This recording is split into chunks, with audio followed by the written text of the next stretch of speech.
Hello everyone, इस video में हम पढ़ेंगे क्लास 8 ज्योग्राफी का चैप्टर 5 इंडस्ट्रीज़। इसमें हम इसके क्वेश्चन आंसर्स देखेंगे। पहला क्वेश्चन है, what is meant by the term industry. Industry जो है वर्ड, इससे आप क्या समझते हो। Industry refers to an economic activity that is concerned with production of goods, extraction of minerals or provision of services. Example, iron and steel industry, coal mining industry, tourism industry. तो देखिए, industry का मतलब होता है कोई भी economic activity. Economic activity होती है जिससे आप लोग पैसे कमा सकते हो। इसमें हम पैसे कमाते हैं कैसे? प्रोडक्शन ऑफ गुड्स, सामान को बना करके। फैक्ट्रीज में सामान बनता है। मिनरल्स एक्सट्रैक्ट जो करते हैं हम लोग ज़मीन में से, उसको जो है हम लोग साफ़ करके उसको सही यूज़फुल फॉर्म में लेकर के आते हैं, और फिर उसके बाद इंडस्ट्रीज से वो सामान बिकने के लिए जाता है, तो वो सर्विसेज में कन्वर्ट होता है। जैसे कि आयरन एंड स्टील इंडस्ट्री जो है, कोल माइनिंग इंडस्ट्री है, टूरिज्म इंडस्ट्री है। तो ये सारी की सारी इंडस्ट्रीज़ के हमारे एग्जाम्पल हैं।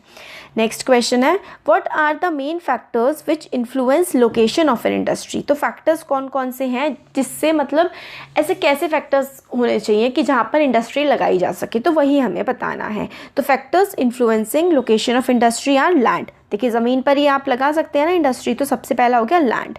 फिर वाटर, पानी की ज़रूरत हर किसी चीज़ के लिए होती है। कितने सारे प्रोसेसेस होते हैं इंडस्ट्रीज़ में जो बिना पानी के नहीं चल सकते। पीने के लिए भी पानी चाहिए, है ना, और बहुत सारी चीज़ों के लिए पानी चाहिए होता है, तो पानी का होना बहुत ज़रूरी है। तो लैंड, वाटर, लेबर। फिर इंडस्ट्री में काम कौन करेगा? लोग करेंगे ना, तो लोगों को लेबर बोलते हैं। पावर, अब कोई फैक्ट्री बिना बिजली के, बिना इलेक्ट्रिसिटी के तो चल नहीं सकती, तो पावर की ज़रूरत है। फिर कैपिटल, पैसे की ज़रूरत है। फिर ट्रांसपोर्ट, एक अपना जो सामान प्रोड्यूस किया है उसको मार्केट में ले जाके बेचेंगे भी तो ना, तो ट्रांसपोर्ट। और फिर मार्केट, अब मार्केट ही नहीं होगा तो सामान की क्या वैल्यू रह जाएगी। तो ये फैक्टर्स बड़े इंपॉर्टेंट होते हैं, land, water, labour, power, capital, transport और मार्केट।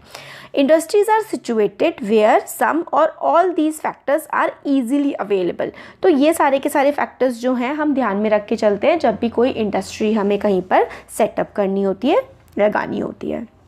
नेक्स्ट क्वेश्चन है, which industry is often refer to as the backbone of modern industry and why. तो कौन सी इंडस्ट्री को हम लोग बैकबोन कहते हैं मॉडर्न इंडस्ट्री की, और वाई। बैकबोन का मतलब रीढ़ की हड्डी, मतलब सबसे इंपॉर्टेंट इंडस्ट्री जो है आज के टाइम पे वो कौन सी है। तो देखिए, iron and steel industry is refer to as the backbone of modern industry. तो आयरन एंड स्टील इंडस्ट्री जो है, आयरन एंड स्टील इंडस्ट्री सबसे इंपॉर्टेंट है। क्यों?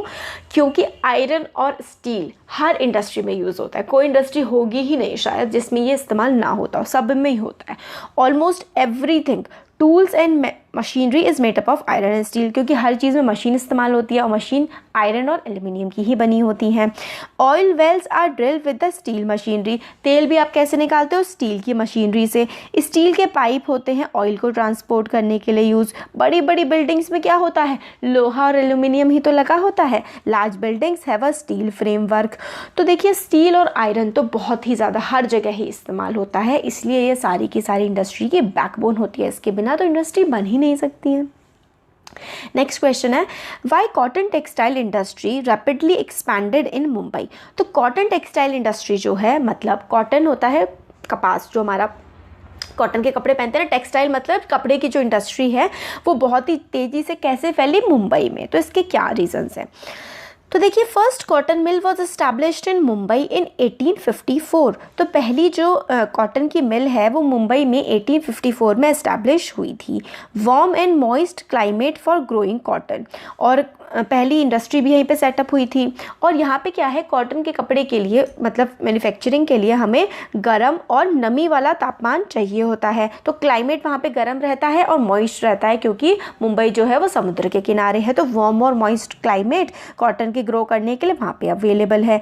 Port facility to import machinery, port available है ताकि जो आप सामान बनाएं वो बेच सके, और जिस चीज़ की ज़रूरत हो दुनिया के दूसरे पार्ट से वो भी आसानी से आ सकता है, क्योंकि समुद्र के किनारे हैं और जहाज़ों में लद करके सामान आ जाता है। अवेलेबिलिटी ऑफ स्किल्ड लेबर, और लेबर जो है, जो काम करने वाले लोग हैं, वो भी काफ़ी ज़्यादा मौजूद वहाँ पे मिल जाते हैं। तो इसलिए जो टेक्सटाइल इंडस्ट्री है वो मुंबई में काफ़ी तेज़ी से फैली। नेक्स्ट क्वेश्चन है, व्हाट इज़ मैन्युफैक्चरिंग। अब मैन्युफैक्चरिंग क्या होता है? मतलब सामान को बनाना, ये मैन्युफैक्चरिंग होता है। तो manufacturing is the process of change of raw material into more valuable product. तो मैन्युफैक्चरिंग आप देखिए, जैसे कि हम लोगों ने एग्जांपल ले लेते हैं कपड़े का, तो कपड़ा कैसे बनता है? कॉटन से। तो कॉटन क्या होता है? रॉ मटेरियल होता है। रॉ मटेरियल कच्चा माल, मतलब जिसकी हेल्प से एक प्रोडक्ट बनाया जाता है। आपने जो कपड़े पहने हुए हैं वो कॉटन के और बाकी दूसरे जो हैं रॉ मटेरियल्स के, मेनली कॉटन के जो हैं हम लोग यूज़ करते हैं, कॉटन, वूल, सिल्क वगैरह के, ये सब रॉ मटेरियल होते हैं कपड़े बनाने के लिए। और रॉ मटेरियल खाना बनाने के लिए क्या होगा? फसल। जैसे कि आप लोग जो ब्रेड खाते हैं उसका रॉ मटेरियल क्या है? उसका रॉ मटेरियल है हमारे गेहूँ, तो उससे ब्रेड बनती है। नेक्स्ट क्वेश्चन है, what are the similarities between information technology industry in Bangalore and California?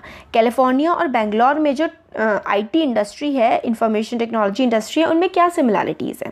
तो देखिए, the locational advantage of Silicon Plateau Bangalore and Silicon Valley California are as follows. तो लोकेशन के काफ़ी ज़्यादा एडवांटेजेस हैं। देखिए, उसको तो कैलिफोर्निया को सिलिकॉन वैली कहा जाता है और बेंगलुरु को सिलिकॉन प्लेट्यू कहा जाता है। तो बेंगलोर में क्या है? Bangalore has largest number of educational institutions and IT colleges in India. तो आईटी कॉलेजेस, एजुकेशनल इंस्टीट्यूशंस काफ़ी ज़्यादा हैं बेंगलोर में। City was considered dust free with low rents and low cost of living. Dust free है, धूल मिट्टी नहीं है ज़्यादा, और इसको काफ़ी सस्ता भी माना जाता है, तो आईटी प्रोफेशनल स्टूडेंट्स आराम से रह पाते हैं। City has the largest and the widest availability of skilled and managers with work experience. काफ़ी ज़्यादा लोग हैं वर्क एक्सपीरियंस के साथ जो हमें बेंगलोर में मिल जाते हैं। अब California close to some of the most advance scientific and technological centre in the world. California में जो इंडस्ट्रीज़ हैं और जिसमें इन सब चीज़ों की ज़रूरत होती है आईटी की, उनके ऐसे इंडस्ट्रीज़ के पास है, टेक्नोलॉजिकल सेंटर्स के पास कैलिफोर्निया पड़ता है। Pleasant climate and N attraction and a clean environment, plenty of space for developing future. काफ़ी सुंदर जगह है, काफ़ी ज़्यादा बड़ी जगह है, स्पेस हो जाता है ताकि चीज़ें आगे डेवलप की जा सकें। Good access to markets and skilled workforce, market पास में है और स्किल्ड वर्कफोर्स यहाँ पे मिल जाती है। अब डिस्टिंग्विश करना है, अंतर बताना है। तो देखिए, एग्रो बेस्ड इंडस्ट्रीज़ और मिनरल बेस्ड इंडस्ट्रीज़ में, तो एग्रो बेस्ड इंडस्ट्री जो होती हैं they use plant and animals based product as their raw material, example vegetable oil, dairy। तो एग्रो बेस्ड इंडस्ट्री, एग्रो का मतलब होता है एग्रीकल्चर, तो एग्रीकल्चर की बेस की जो इंडस्ट्री होती है वो क्या होती है? तो उसमें हम प्लांट और एनिमल्स के जो प्रोडक्ट्स हैं उनका इस्तेमाल करते हैं रॉ मटेरियल के तौर पे, जब वेजिटेबल ऑयल, डेयरी प्रोडक्ट बनाने के लिए। मिनरल बेस्ड इंडस्ट्री क्या होती है? They are primary industry, mineral based होती है primary industries that use mineral ores their raw material, example aluminium और स्टील इंडस्ट्री। तो प्राइमरी इंडस्ट्रीज जो होती है वो मिनरल ओर्स का, मिनरल बेस्ड जो होती है वो मिनरल ओर्स का, जो ज़मीन में से निकालते हैं ना मिनरल्स, उनका इस्तेमाल करती हैं। और एग्रो बेस्ड एग्रीकल्चर के प्रोडक्ट्स का। पब्लिक सेक्टर इंडस्ट्री क्या होती है? तो देखिए, they are owned and operated by government, example Hindustan Aeronautics Limited, Steel Authority of India Limited. तो ये गवर्नमेंट की फैक्ट्री कंपनीज होती हैं, इंडस्ट्रीज होती हैं, पब्लिक सेक्टर। और प्राइवेट सेक्टर या फिर जॉइंट सेक्टर जो होती है, they are owned and operated by state and individual और एक group of individual, example Maruti Udyog Limited, Indian oil limited. तो इसमें जॉइंट सेक्टर में क्या होता है, या तो गवर्नमेंट और कुछ प्राइवेट लोग मिलकर काम करते हैं, इनकी मिलके होती है, या फिर काफ़ी सारे लोगों की, कुछ प्राइवेट लोगों की काफ़ी सारे इंडस्ट्रीज़ जो मिलके बनी होती हैं वो होते हैं हमारी जॉइंट सेक्टर इंडस्ट्री।